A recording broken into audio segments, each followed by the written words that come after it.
Hello friends, आप लोग कैसे हो। आपका स्वागत है हमारे चैनल पे। तो आज हम एक्सप्लेन करने वाले हैं इवोल्यूशन ऑफ डिवाइन ट्री के चैप्टर 331 को।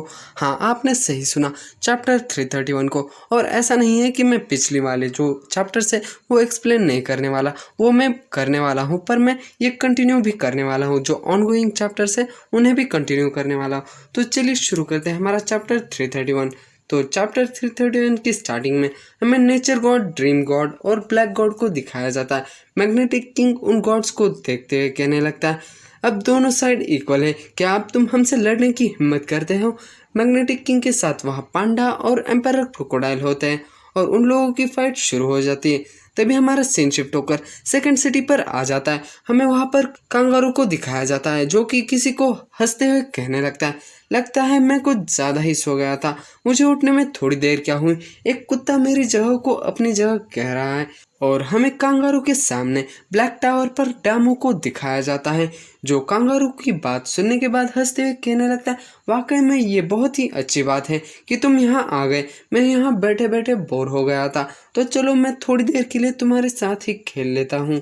डामू अपने एलियन सोल्जर्स को समन करके बीस्ट के ऊपर अटैक करने के लिए कह देता है। कांगारू कहने लगता है, मेरे दोस्तों चलो हम इस घमंडी एलियन को हमारे अर्थ के क्रिएचर्स की पावर दिखाते हैं।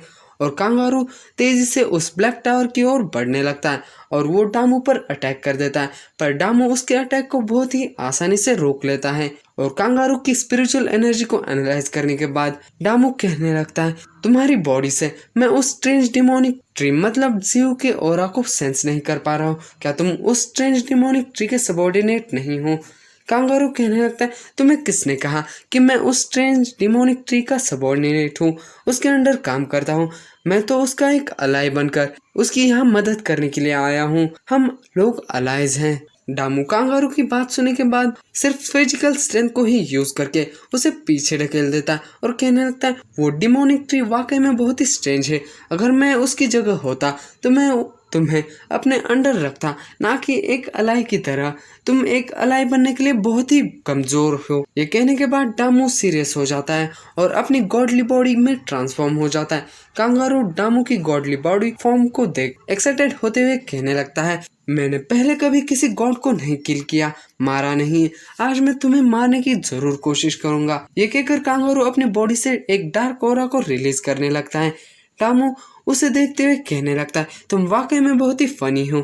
और वो कांगारू की ओर अपने एक बहुत ही बड़े एनर्जी बॉल को शूट कर देता है। कांगारू उस डार्क ऑरा को अपने हाथ में कंसंट्रेट करके उस एनर्जी बॉल को रोकने की कोशिश करने लगता है और हमें वहां पर एक बहुत ही बड़े ब्लास्ट को दिखाया जाता है।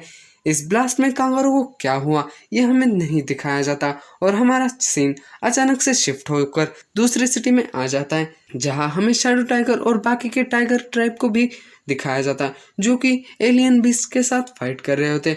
उसी सिटी में हमें व्हाइट टाइगर को दिखाया जाता है। व्हाइट टाइगर के ऊपर वो ग्रे बालों वाली लड़की बैठी हुई होते। वो व्हाइट टाइगर को और भी ऊपर उड़ने के लिए कहने लगते हैं। फाइनली व्हाइट टाइगर और वो लड़की बादलों के ऊपर पहुंच जाते हैं। ग्रे बालों वाली लड़की नीचे एक बहुत ही बड़े मैजिक सर्कल को देखकर बहुत ही शॉक हो जाती है। वो कहने लगती, ये इतना बड़ा मैजिक सर्कल उन लोगों ने क्यों बनाया है, और अगर इसे ध्यान से देखा जाए तो इसका टारगेट तो हमारी सिटीज है। वो लड़की कहने लगती, मुझे पता नहीं कि इस मैजिक सर्कल का क्या फंक्शन है, पर इसे देखकर तो ऐसा लगता है कि ये हमारे लिए बिल्कुल भी अच्छा नहीं है। और वो लड़की कहने लगती, हमें जल्द से जल्द उन ब्लैक टावर्स को डिस्ट्रॉय करना होगा, उनकी वजह से ही ये मैजिक सर्कल्स बने हैं।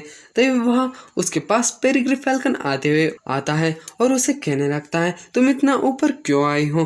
पेरिग्री फैल्कन को वहाँ देख वो लड़की कहने लगती, पेरिग्री फैल्कन तुम बहुत ही सही टाइमिंग पर यहाँ आए हो। मेरे पास तुम्हारे लिए एक बहुत ही इम्पोर्टेंट टास्क है, तुम्हें उस टास्क को किसी भी कीमत पर पूरा करना होगा। तभी हमारा सीन शिफ्ट होकर सिक्स सिटी पर आ जाता है जहाँ हमें ब्लड डीमनेस को दिखाया जाता है जो कि मॉन्स्टर्स से फाइट कर रही होती है। वहाँ वो अकेली ही फाइट नहीं कर रही होती है, वहाँ रैट आर्मी और कई सारे बीस्ट होते हैं। हमें वहीं पे क्विंगयांग को दिखाया जाता है जो कि बहुत बड़े स्नेल मॉन्स्टर को अपने सैंड जायंट के एक ही अटैक से मार देता है। तभी उनके सामने ब्लैक गॉड अपीयर हो जाता है। उस ब्लैक गॉड को देखने के बाद ब्लड डीमनेस क्विंगयांग को कहने लगते हैं, क्विंगयांग तुम सिटी को प्रोटेक्ट करो, मैं इस गॉड को संभाल लेती हूँ। ब्लड डीमनेस उस गॉड के पास पहुँचने के बाद उसे अपने ब्लड सकिंग वेन से पकड़ लेती है और उसे ज़मीन पर पटक देती है। ब्लड डीमनेस उस गॉड को पटकने के बाद कहने लगती, मुझे यह कुछ अजीब लग रहा है, ये ब्लैक गॉड इतनी आसानी से कैसे हार सकता है। वो ये कह ही रहे होते कि तभी वो ब्लैक गॉड अपनी बॉडी से बहुत ही ज़्यादा स्पिरिचुअल एनर्जी को रिलीज करते हुए ब्लड डीमनस के सामने आकर अपने चिकन विंग्स को दिखाने लगता है। वो कहने लगता है, तुम इविल मॉन्स्टर्स, अगर तुम लोग मुझे वर्शिप करोगे तो मैं तुम्हारे पापों को माफ़ कर दूंगा और तुम लोगों को अपना सबॉर्डिनेट बना सकता हूँ, इसलिए मुझे वर्शिप करो तुम इविल क्रिएचर्स।